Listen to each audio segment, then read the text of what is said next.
Coucou les addicts, c'est Aurélie, ravie de vous retrouver. Bienvenue pour celles et ceux qui sont avec moi en direct sur le chat. On va parler aujourd'hui de l'épisode 4 de la saison 4 déjà. Et donc j'avance dans les décryptages de cette saison. Il n'y a pas trop de nouvelles sur le tournage de la saison 6. Alors on a parfois droit à quelques photos des coulisses par les acteurs. Voilà, ça nous prouve que ça travaille. Ils sont en plein tournage. Je ne suis même pas sûre qu'ils aient tourné la moitié de la saison 6. Elle aura 12 épisodes et comme le disent souvent les acteurs, un bloc, donc un bloc c'est 2 épisodes. Ils mettent 25-26 jours à les tourner, ces 2 épisodes. Donc ils ont commencé début janvier, on est fin avril, début mai. Donc on peut imaginer qu'ils ont fait 4 blocs. Mais il doit y avoir des pauses, donc vous voyez, à peu près moitié de saison. Donc attendant de les laisser avancer, j'espère qu'on aura des nouvelles. La production nous a promis un podcast, donc j'ai hâte de les entendre. On y va pour le décryptage de ce 4e épisode. Comme d'habitude, vous retrouvez un peu plus d'infos via l'article dédié sur le site internet, accès vers les vidéos, vers les photos, traduction d'interviews des producteurs, costumiers, décorateurs. C'est souvent super intéressant et ça complète bien l'épisode, même si parfois ça m'inspire et ça me permet de vous donner certaines informations, mais je ne les donne pas toutes, donc c'est un bon complément. Allez, on y va.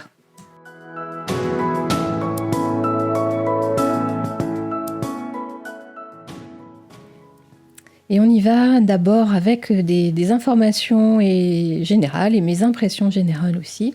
Je commence par le titre. Donc le titre en anglais, c'est Common Ground, ce qui veut dire en gros terre commune, terrain commun. Enfin, je pense que ça peut aussi se traduire par une sorte d'entente, vous voyez, entente cordiale, ou pas entente cordiale, mais terrain d'entente, voilà. Et l'idée, c'est de parler justement de la volonté des fraiseurs de vivre paisiblement à côté de leurs voisins Cherokee.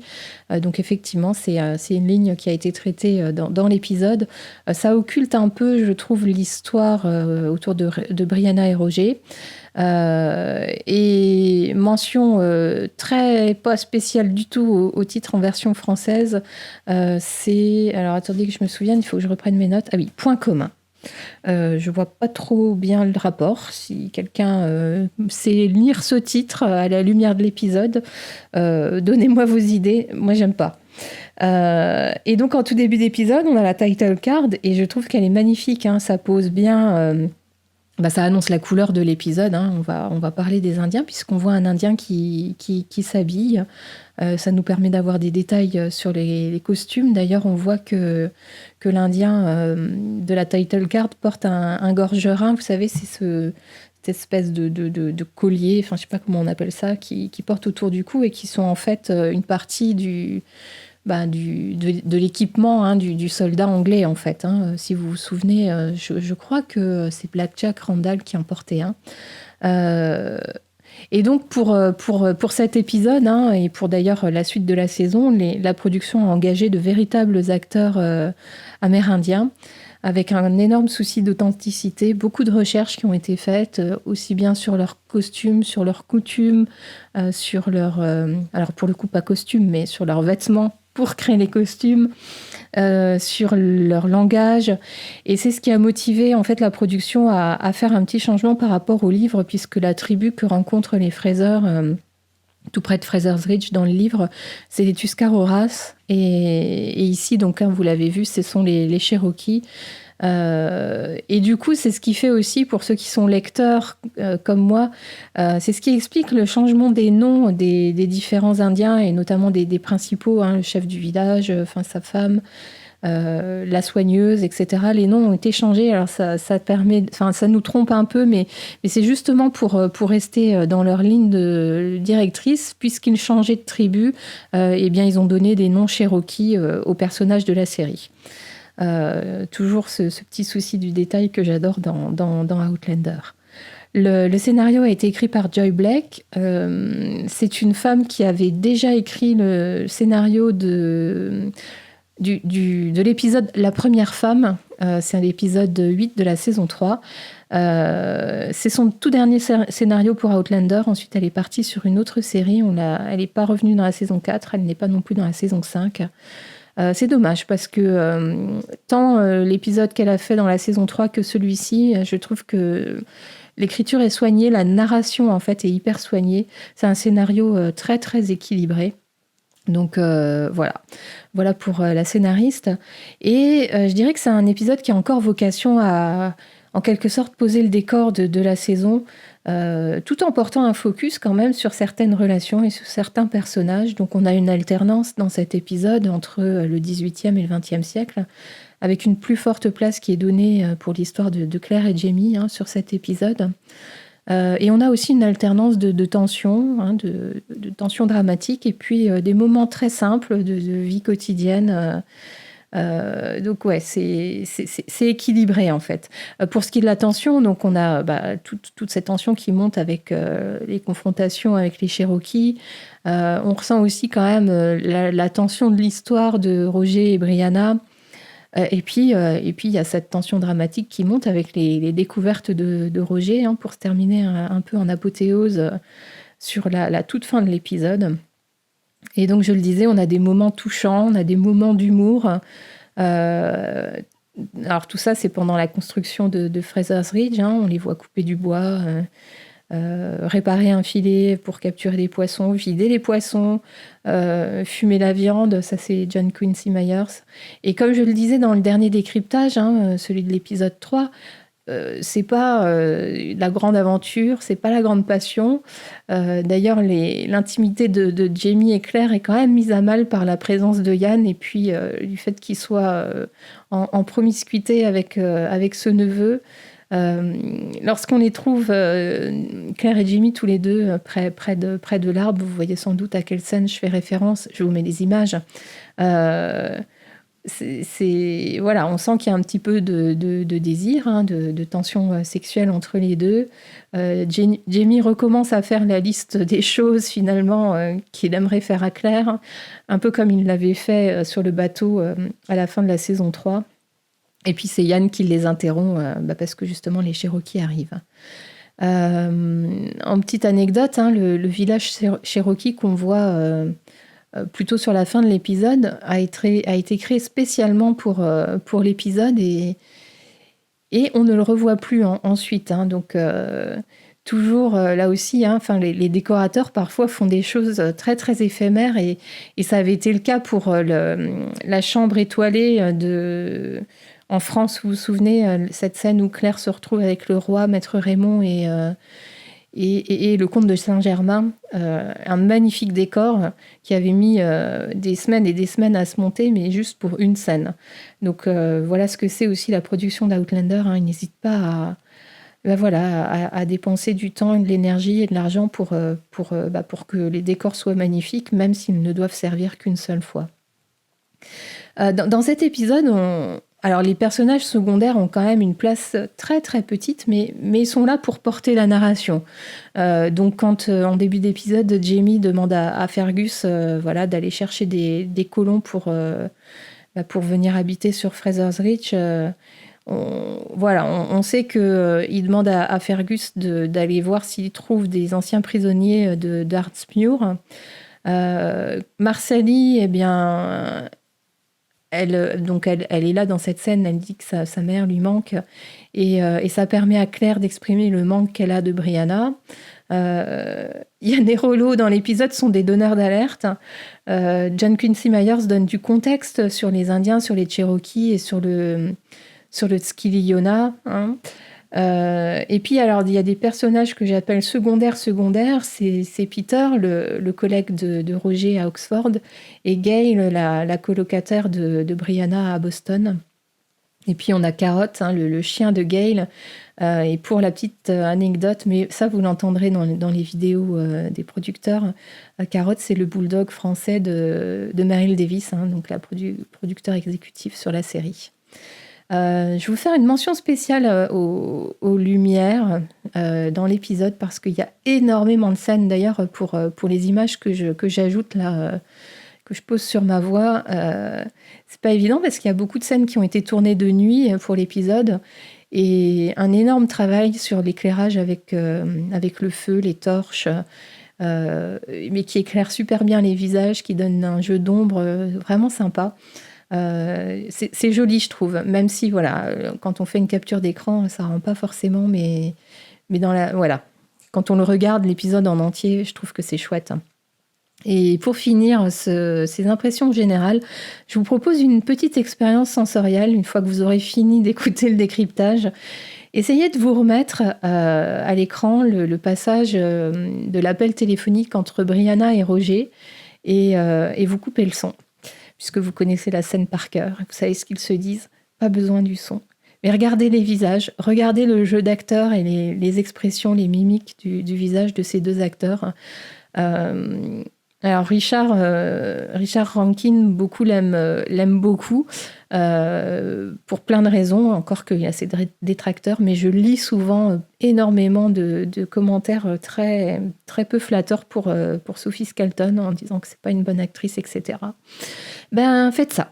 Et je pense que peut-être ça pourrait vous faire changer d'avis, parce que franchement, c'est fantastique.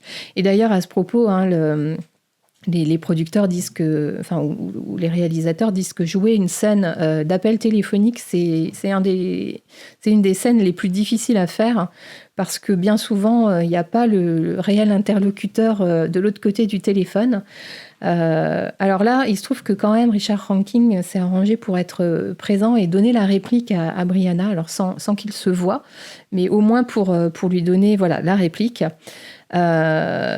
Mais oui, ce sont des scènes difficiles parce que vous êtes tout seul face à la caméra qui souvent vous filme en gros plan, donc il faut rendre beaucoup de choses simplement avec le visage, et je trouve que ça a été super bien fait. Voilà.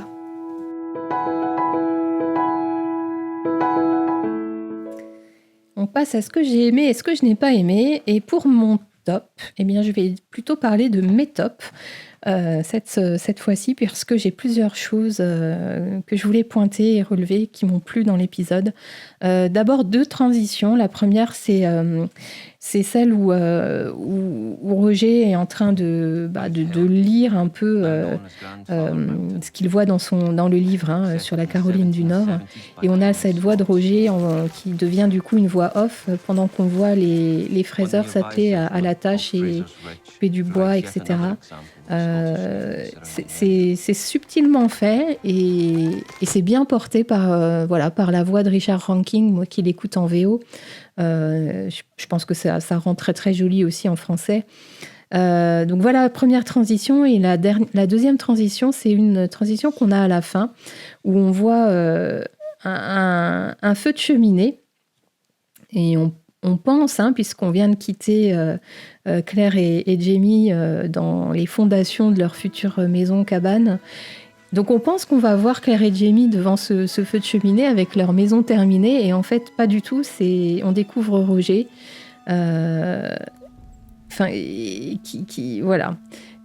qui est assis dans son bureau à Oxford, alors que lui-même vient de découvrir que Claire et Jamie meurent dans un incendie. Donc plein de choses très subtiles dans cette transition-là que j'aime beaucoup. Autre chose que je relève, c'est pour le clin d'œil, mais c'est la tête de Roger, donc la tête de Richard Rankin quand Fiona lui fait savoir que en fait elle sait pour le voyage dans le temps.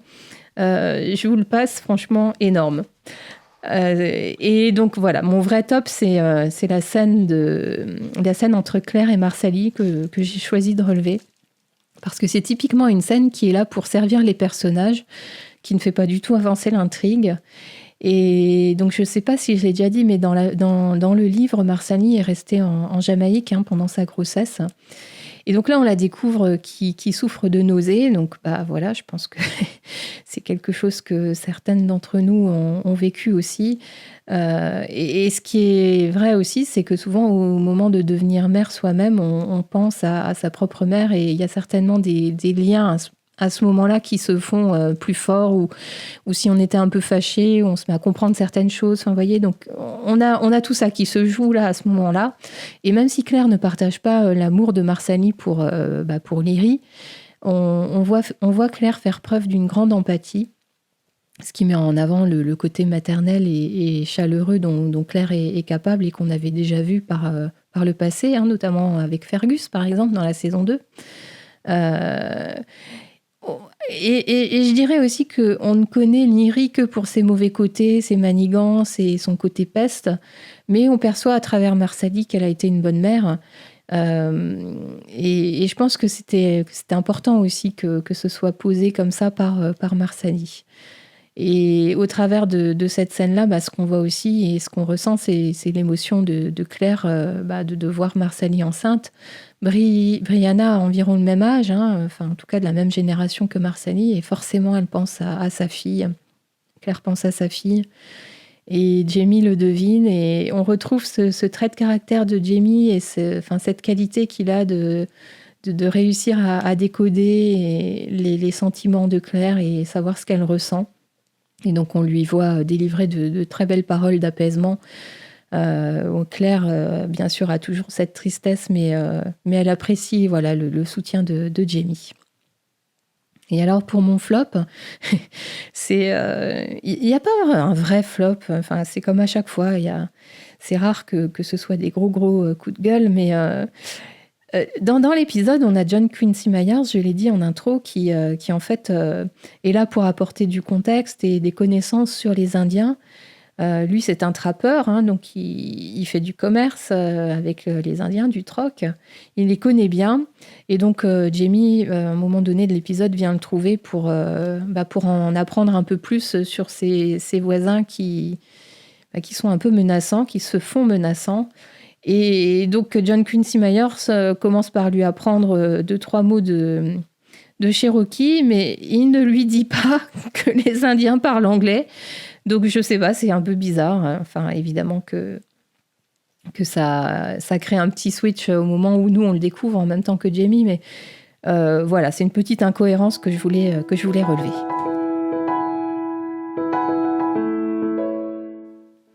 Un des thèmes de l'épisode, c'est la fondation de Fraser's Ridge. Et la première étape, pour créer ce domaine, elle est administrative et juridique. Et on retrouve donc Jamie dans le bureau du gouverneur Tryon. C'est une scène qui n'est pas dans le livre, mais qui, selon moi, permet 3 choses.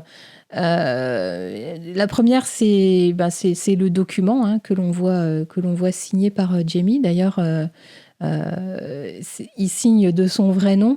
C'est important de voir l'engagement de Jamie à travers la signature d'un acte officiel.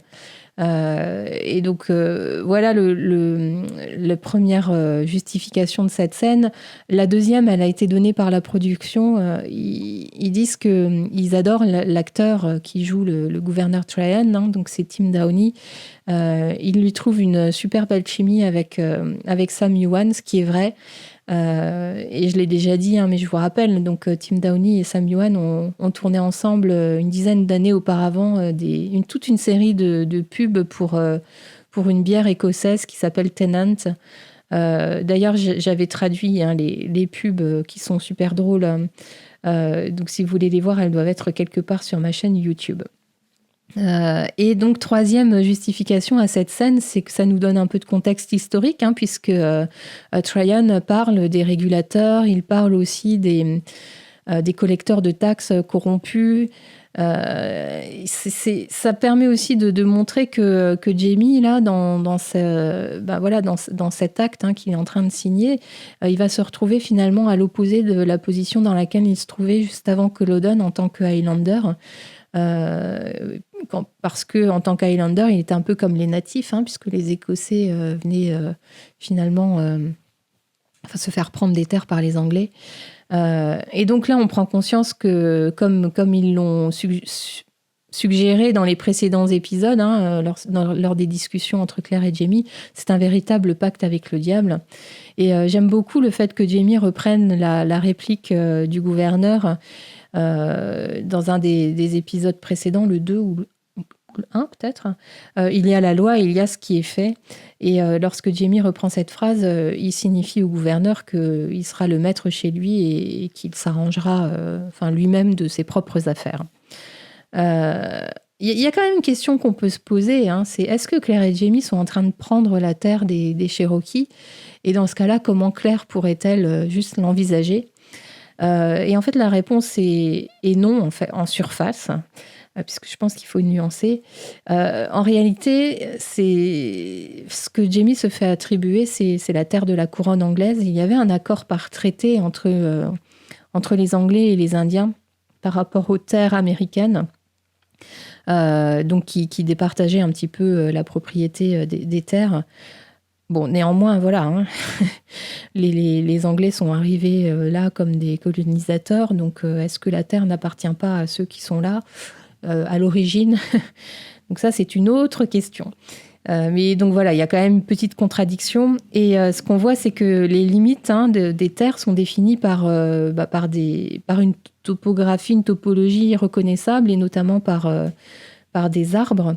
D'où ces scènes où on voit Jamie et Claire arpenter finalement le terrain, découvrir les arbres jumeaux, là, hein, ceux où Jamie met la gravure sur l'arbre. Ça, c'est historiquement authentique. Et petite réflexion sur la gravure, hein, FR, donc bien sûr, c'est pour Fraser's Ridge, mais ce sont aussi les initiales de Frank Randall. Donc, petite ironie. Bref, la fondation de Fraser's Ridge, malgré tout, nous donne ces moments simples et touchants dont je parlais en intro. On voit le plaisir de Jamie à couper des arbres, à délimiter son terrain, à construire sa maison, à poser ses fondations, à faire la petite visite virtuelle à Claire. Tous ces petits moments. On retrouve aussi une scène entre Ian et Claire, hein, où Ian parle, où il parle du tricot, hein, et où Ian s'étonne que Claire ne sache pas coudre ou tricoter. Et quand il dit à Claire que Jamie a finalement, c'était lui qui avait cousu ou tricoté ses petits chaussons de bébé. Je sais pas si vous avez l'image, mais imaginez Jamie, parce qu'à l'époque où Ian est né, c'est quand il était reclus dans la grotte tout près de Lallybroch. Donc vous imaginez Jamie le barbu en train de tricoter des petits chaussons. Je sais pas. Moi j'ai l'image là, ça me fait mourir de rire. Bref, c'est difficile d'enchaîner après ça. Et donc oui, Jamie est en train de construire une cabane quand même au milieu de nulle part, en partant de rien. Et il a ce perfectionnisme du poteau qui doit être droit. Donc ça, c'est vraiment un trait de caractère qu'on a beaucoup dans le roman, qu'on ressent beaucoup plus nettement, je trouve, quand on lit les lignes, qui est pas toujours retranscrit à l'écran, et on comprend pourquoi, hein, c'est difficile. Et on retrouve beaucoup de complicité entre Claire et Jamie. Claire est vraiment visiblement comblée, hein. Devant ses yeux, est en train de se construire son foyer, ce dont elle a toujours rêvé. Et donc, quand la première rangée, c'est pas la rangée d'agglos, mais lorsque la première rangée de planches de la maison est posée, on a cette scène où Jamie fait passer le seuil de la maison à Claire, avec Claire dans les bras. C'est vraiment le symbole de l'entrée dans leur premier foyer. Et quand on se souvient d'où ils viennent, de tout ce qu'ils ont traversé, et de les voir enfin arriver à cet aboutissement, ça en fait une belle scène.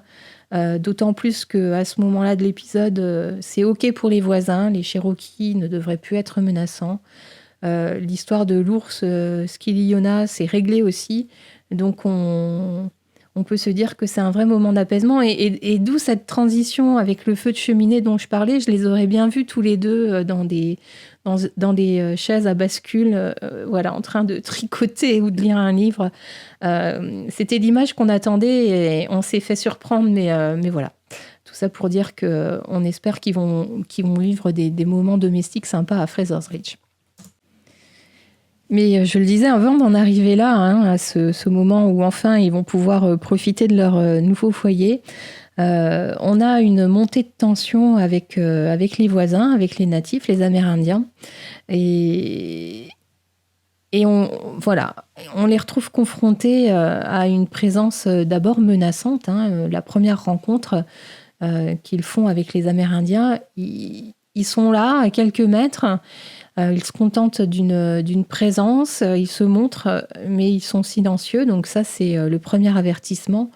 C'est pour signifier à Claire et Jamie qu'ils sont trop proches. Et comme Jamie ne maîtrise pas leur langage à ce moment-là, il jette simplement son coutelas pour signifier qu'il ne veut pas la guerre, en fait, hein, qu'il est là de manière totalement pacifique. La deuxième rencontre, on a un petit crescendo quand même, belliqueux. Hein. Les Indiens débarquent à cheval. Ils ont déplacé les pieux que Jamie avait plantés et il les replante de manière assez violente devant les fraiseurs. Ils s'expriment là dans leur langue, donc on ne comprend pas ce qu'ils disent. Hein. Il n'y a pas de sous-titres. Et je trouve que c'est bien qu'il n'y ait pas de sous-titres, hein, puisque ça montre que Claire, Jamie, Yann ne les comprennent pas, tout comme nous d'ailleurs, on n'a pas besoin de les comprendre. Et l'absence de sous-titres doit être motivée par les mêmes raisons qui avaient fait que la production n'avait pas sous-titré le gaélique dans la saison 1, puisqu'on voyait tout par les yeux de Claire, et Claire ne comprenait pas le gaélique. Ensuite, hein, à l'issue de ces deux premières rencontres un peu...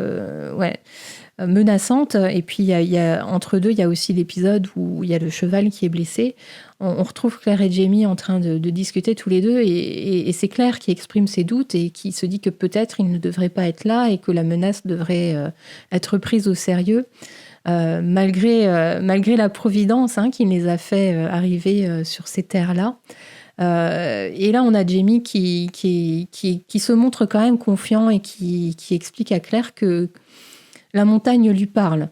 Et ça, c'est un très, très gros raccourci d'un échange entre Claire et Jamie dans le roman, où Jamie explique que il développe en fait cette idée que la montagne lui parle.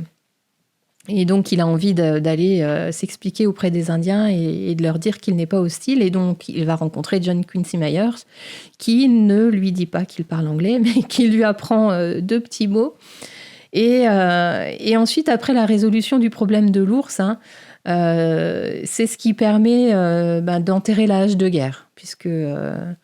à l'issue du combat de Jamie et de la mort du Tskiliona, Jamie est surnommé tueur d'ours et les Indiens viennent à leur rencontre à Fraser's Ridge, sur les terres de Fraser's Ridge.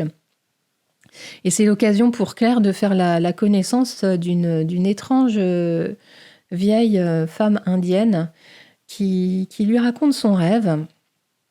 Un peu mystérieux, hein, lorsque ses cheveux seront totalement blancs, elle aura la pleine puissance.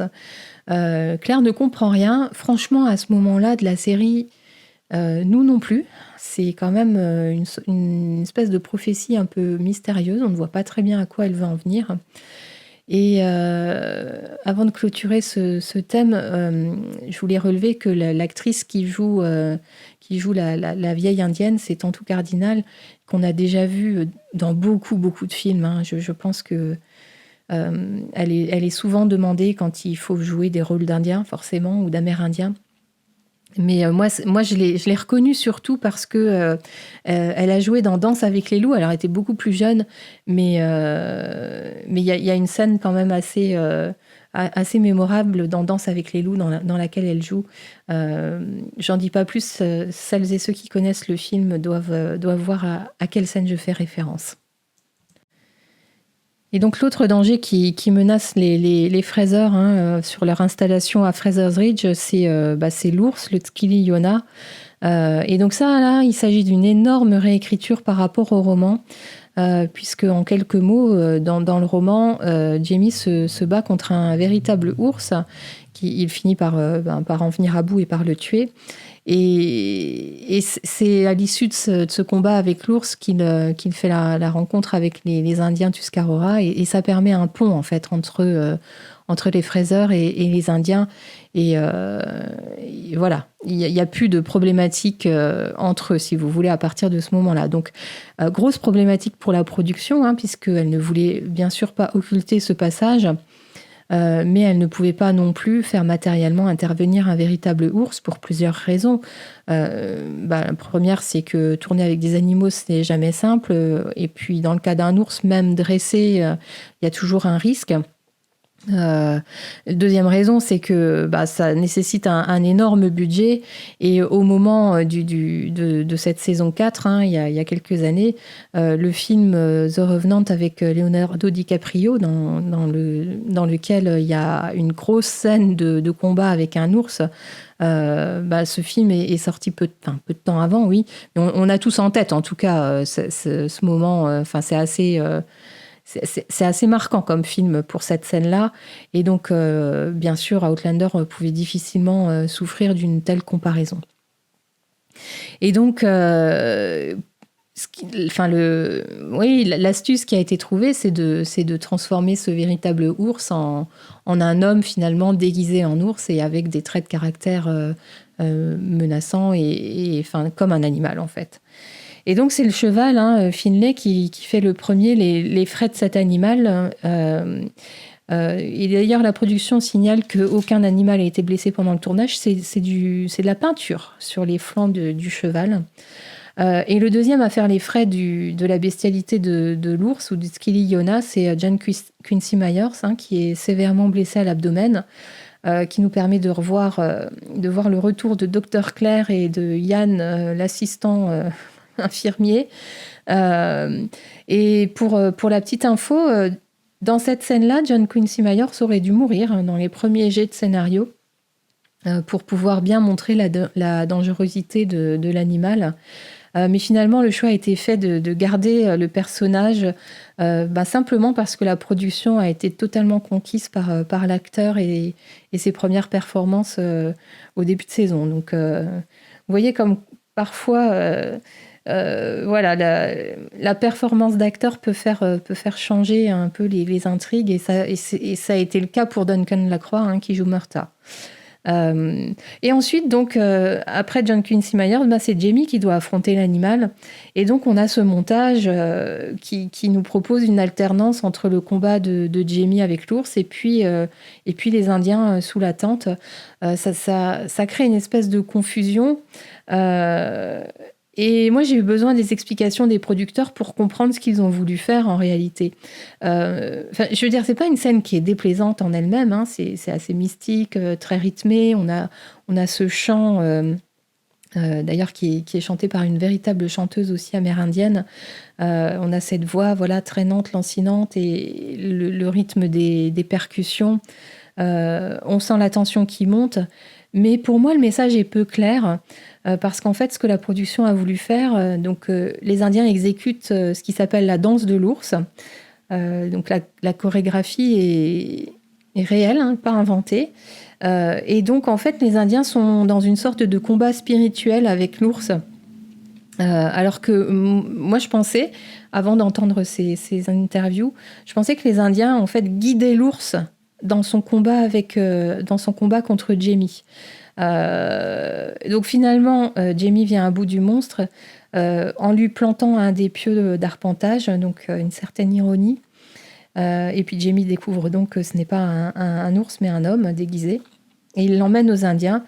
Et donc, on comprend que la tribu, en fait, priait pour solutionner le problème du Skilly-Yona, qui leur a aussi causé du tort, en volant leur nourriture et en faisant du mal autour d'eux.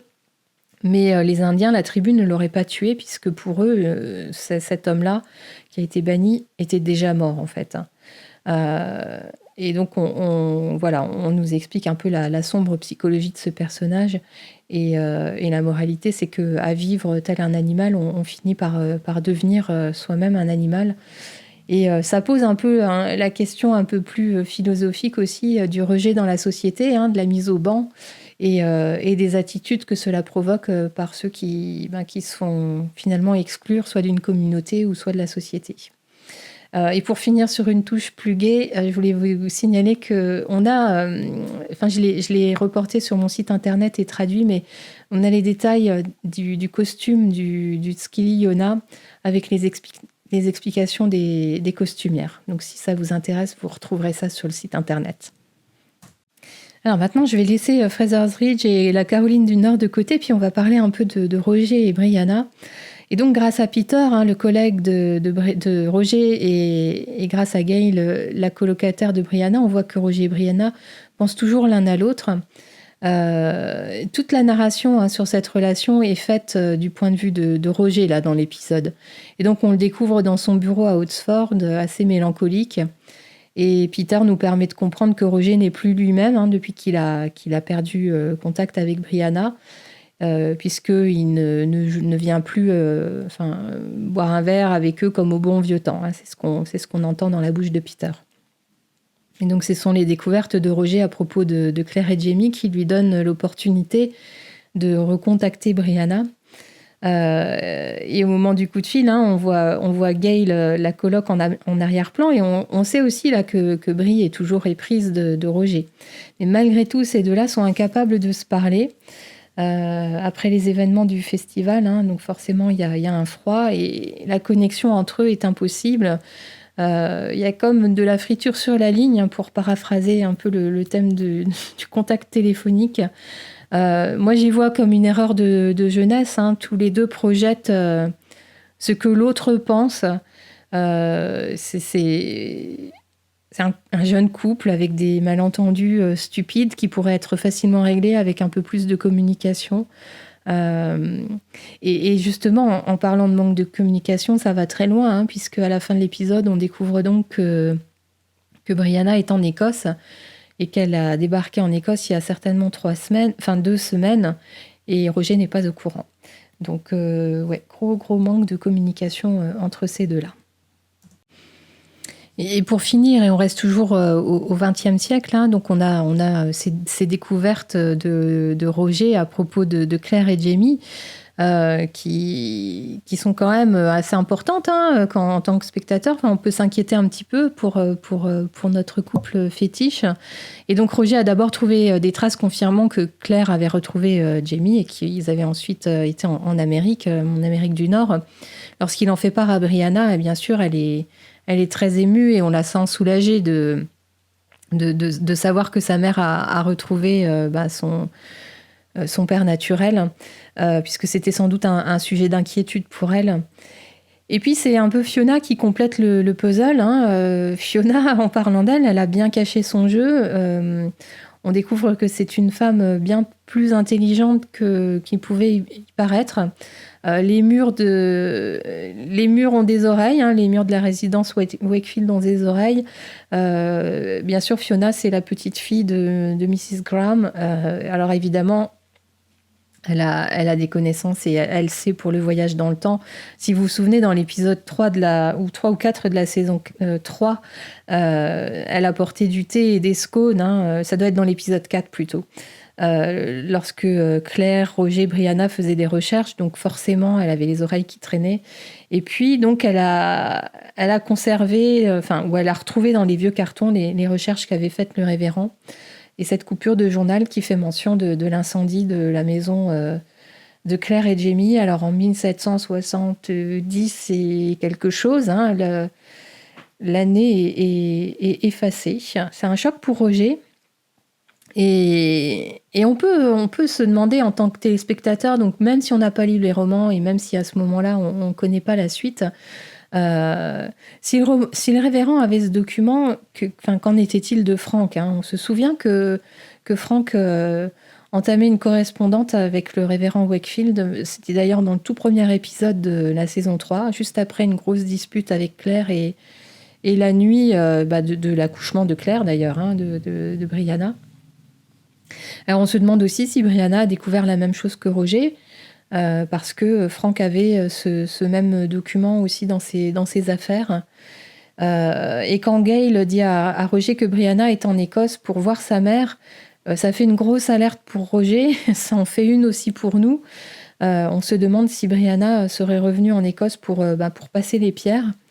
Et le fait de cacher la date dans la série, la date sur la coupure de journal, ça a été expliqué par la production qui dit qu'en fait, c'est volontaire, ça permet de générer un sentiment d'urgence à repartir, en fait, pour Brianna. Si l'année, c'était 1779, c'est plus de 10 ans après, donc Brianna n'est pas obligée de partir tout de suite dans la semaine qui suit, voyez. Donc voilà pour l'explication par rapport à la différence dans le roman.